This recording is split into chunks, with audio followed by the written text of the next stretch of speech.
Mark. And we are The Redmonds. Redmonds. Welcome back to another Sunday with Meet the Redmonds. We are excited that you are spending your Sunday with us.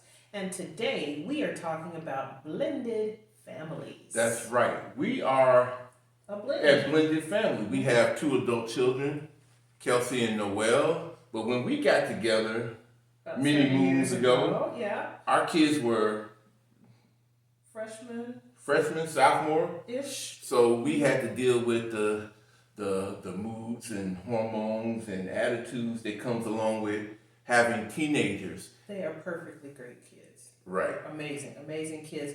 But blending didn't always come easily or naturally. We had to build on that one. Right. And today we're talking to two parents that are experts in blending families, Reverend Larry Griffis and his wife Theresa Griffis. And together they have 7 children, a true Brady Bunch. Yep. You all remember the show. It was the show that kind of introduced blended families to us. You remember the theme song? Here's a story of a lovely lady who was bringing up 3 very lovely girls. All of them had hair of gold, like their mother, the youngest one in girl. Doom, doom, doom, doom. Here's a story of a man named Brady who was busy with 3 boys of his own. They were 4 men living all together, yet they were all alone. Cut. And that's the end of our singing career, but it's the beginning of this episode. Sit back, watch Larry and Theresa Griffis. We'll be right back. Hey, good family. Welcome to Meet the Redmonds. We are going to discuss today blending families.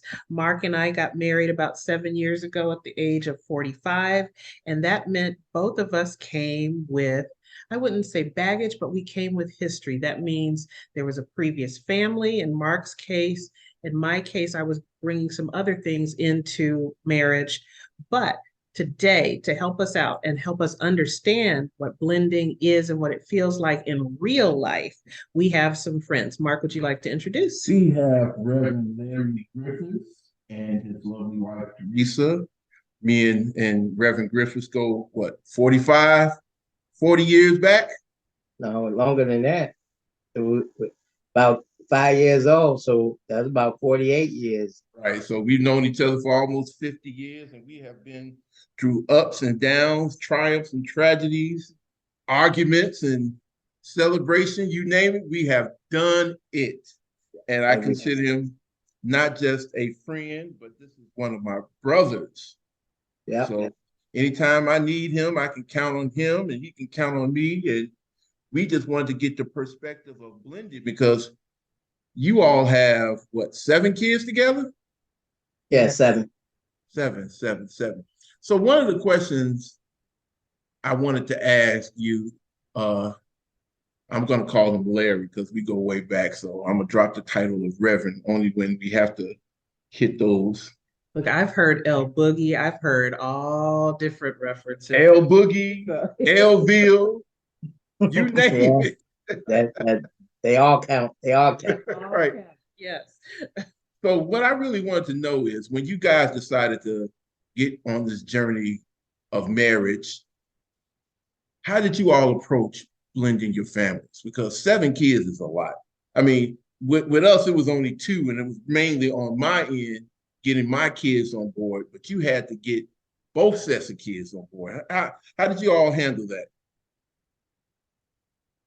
Slowly, prayerfully.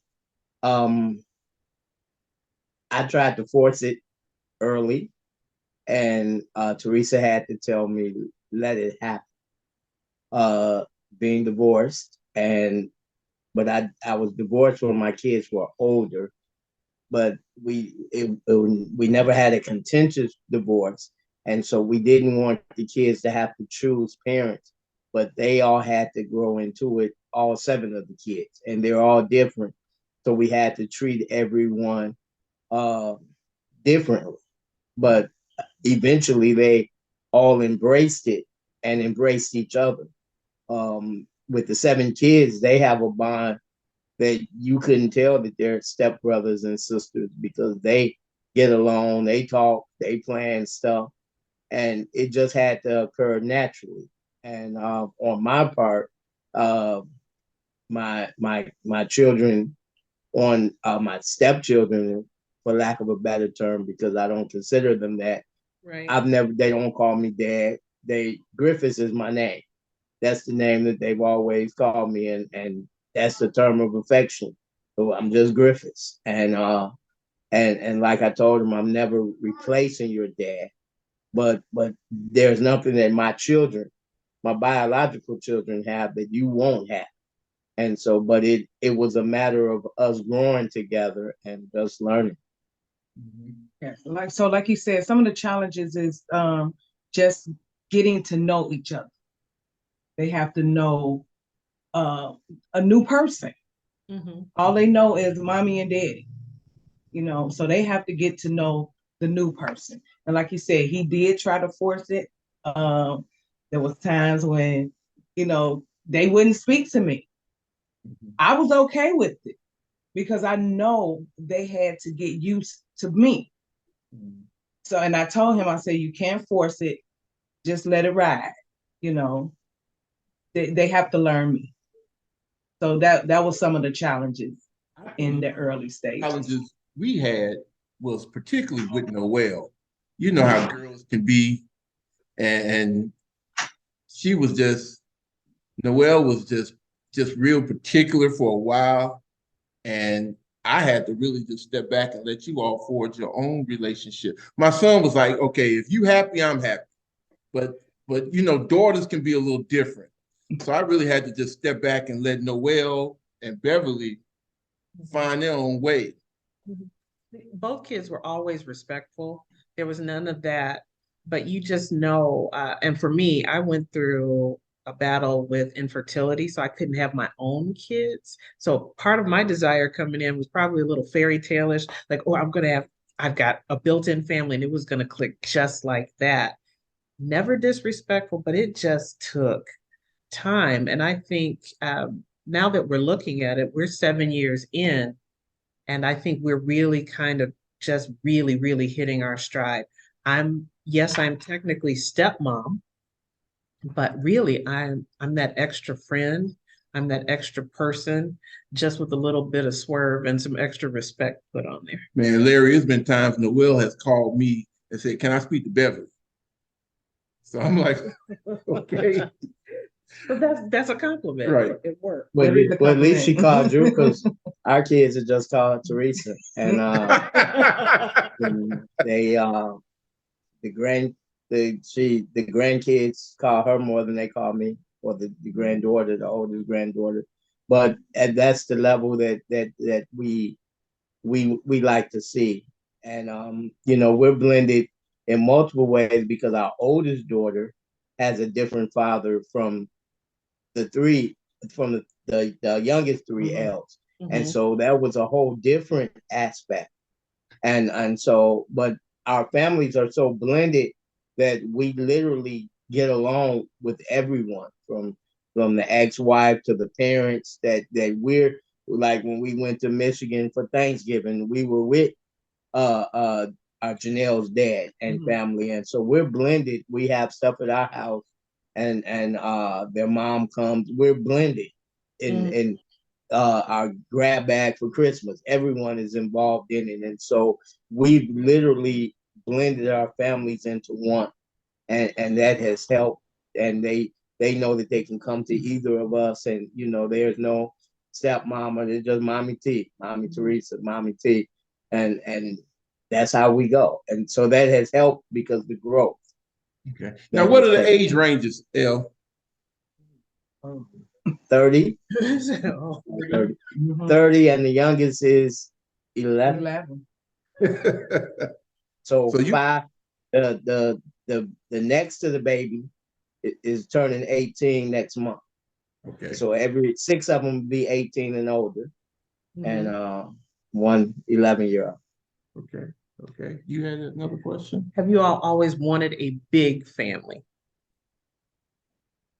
No? You know, it was for me, it was interesting because my kids were, for the most part, grown. Mm-hmm.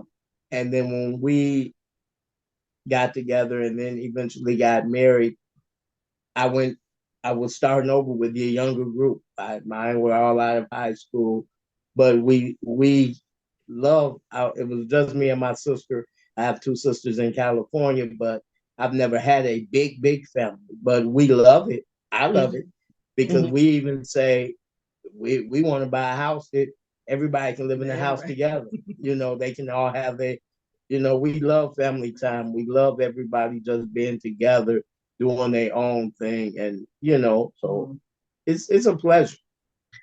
You all look like you have a lot of fun wherever you all are. Is that a conscious decision? Do you all make sure you plan the fun, or is that just organic? That Because boys I saw something, Larry, where you had you took all the boys out for guys' night, and I thought that was just super cool. It flows. It's organic. Um, we plan to get together. We on the spur, Mhm. come over to the house or let's go out. But it's always fun. It's always fun. So spiritually, how has this changed your faith walk in any way, Larry or Theresa? Either one can answer with this. For me, um, your name of your book is, say it so I can get it right. Again, Finally, finally I do again. I'll do it again.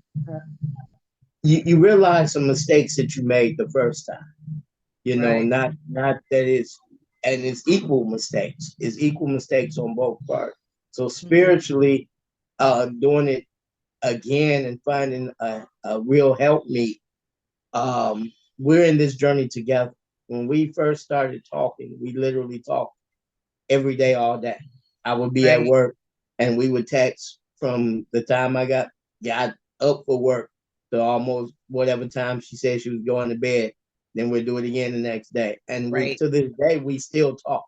We Mhm. can't watch a TV show without pausing to have a conversation about what just happened or this. And we find something to talk about every day, even Mhm. to like on the 14th of every month, because we got married December 14th, we have date night.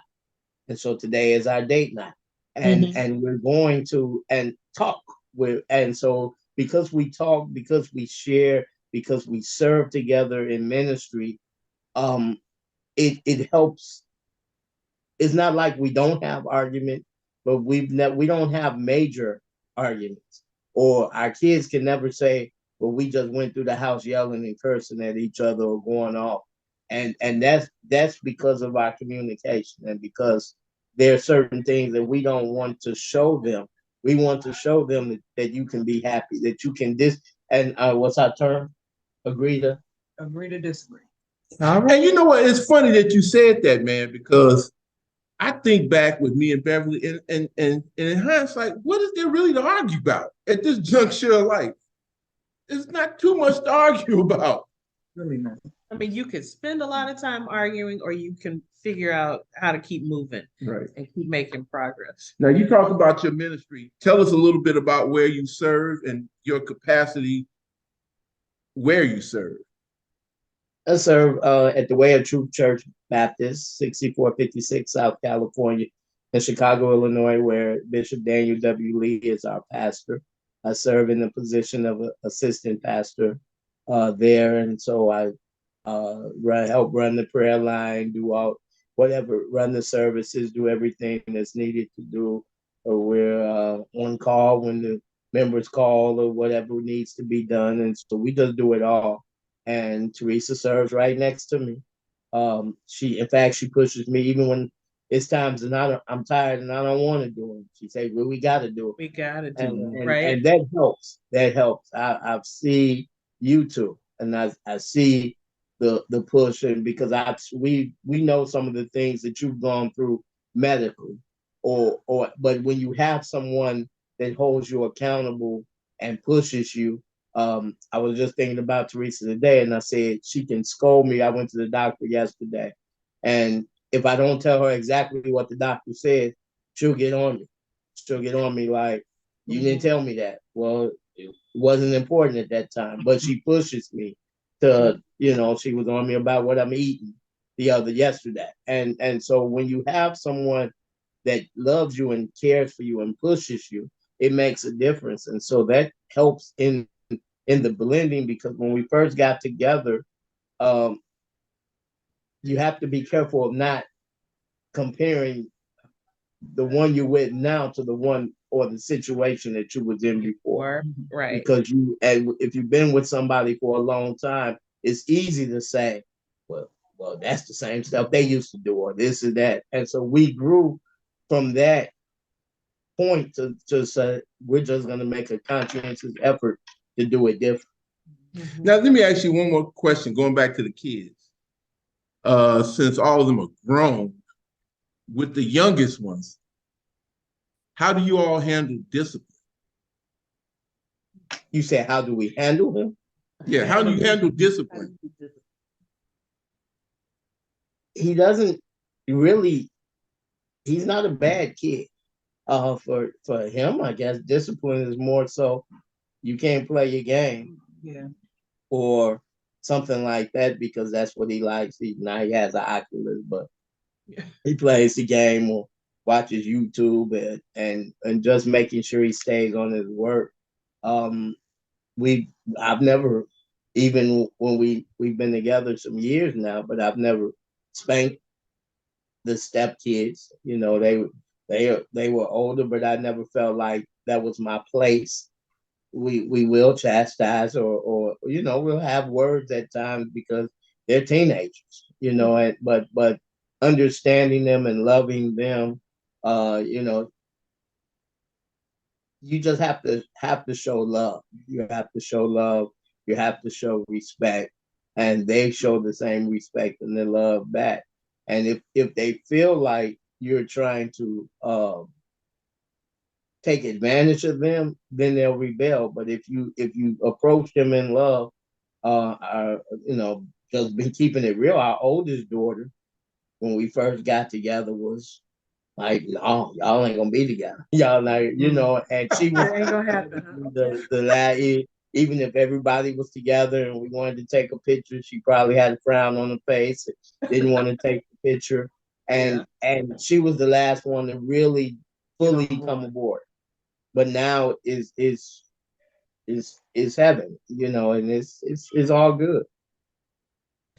Theresa, on this date night, what do you love and appreciate about Larry as a father and also husband? He cares. He really cares. He loves all of us. Mm-hmm. He says that, I'm going to make it hard for you to not want to leave me. And he shows that. And he does exactly that. All Getting right. emotional. Yeah. Yes. Larry does have a big heart. Now, I haven't been around you as long as Marq has, but that's one of the attributes that I can definitely say. You have big arms. You really do try to get your arms around everybody, and that caring does show. And I will say this, I've known L for a long time, and just the maturation and growth that he has shown over the years by being with Theresa is just, I just seen a tremendous change, because Larry used to be off the chain. Oh, we're not gonna edit that in, but oh my goodness. No, I will say your love is on display all the time, whether you're with each other or you see the whole family unit rolling together. It's big love. And it does feel like you all consider each other quite often. And I do love following you all on Facebook and seeing what you're going to do for date night. And I said, look at them. That is cool. And vice versa. We've seen the growth in Marq, and the happiness that he found, and blended.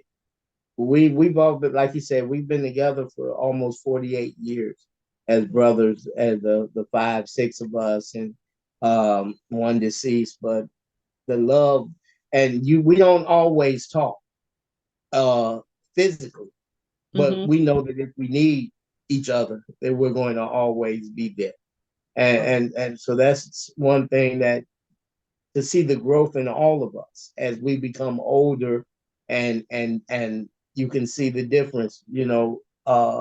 Three of us have gotten remarried, but you can tell the happiness in everyone from it being different right now.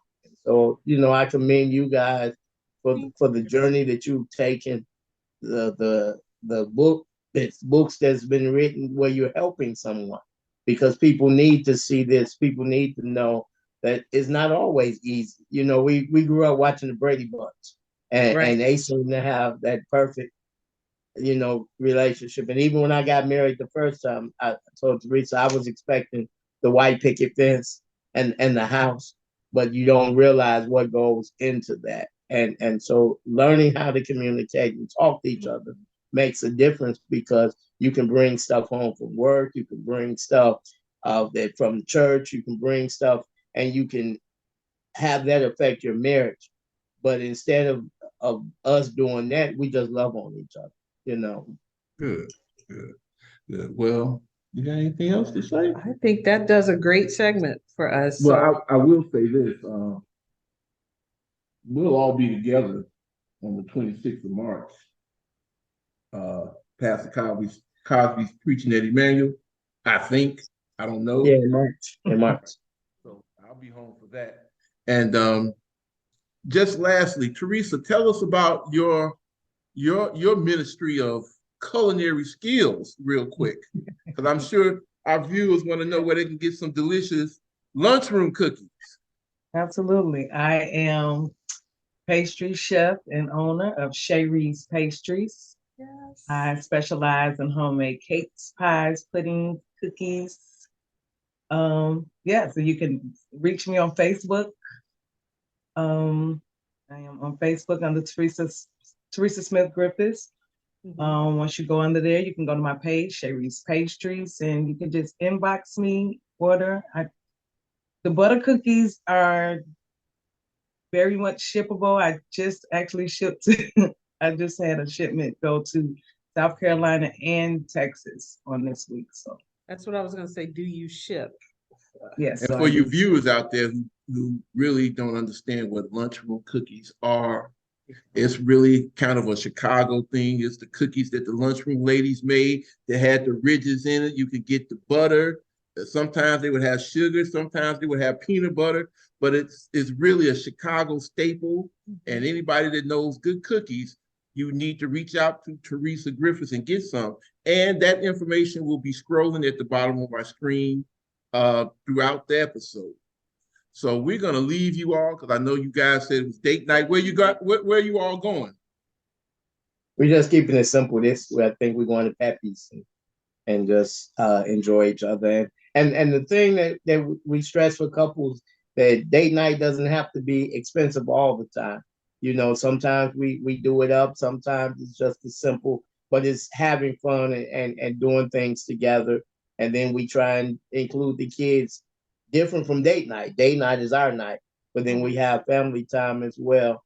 And you have to make sure that you blend it in, but you just got to take that time to just get away and enjoy each other as well. We're gonna work on getting you two guys up here to Seattle, because we got a lot of sights to see and things to do. So we will keep in touch. I want to go see the Mariners. Huh? I want to go see the Mariners. Come Okay. on, come on. We can go see the Mariners, the Seahawks. Where else can we go? See the needle. You can see We got a bunch of here. All of right. that. Everything's here. Mariners play right by my office. So Right, literally. yeah. Beverly can reach out the window and catch And a the foul Seahawks. ball. Next door. All right, but we're gonna let you go. Go ahead. I said, sounds good, man. But Okay. thank you. Thank you for being a guest on Meet the Redmonds, and we appreciate you. Love you both. And Love we you will too. we're back. We would like to thank Reverend Larry Griffis and his wife Theresa for giving us some enlightening points and a different perspective on what it takes to blend a family. And you could see that their love for each other has permeated to love for both sets of children. Right. I think that's really what wins the day. It does take patience, it does take time, but the love you display for each other is ultimately a testimony to your children, and they will know how to treat each other, how to treat you based on the standard that you keep in your house. Absolutely, absolutely.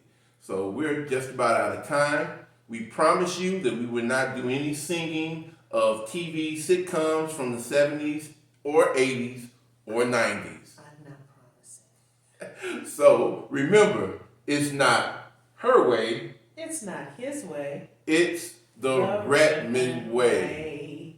See you next week. Be blessed.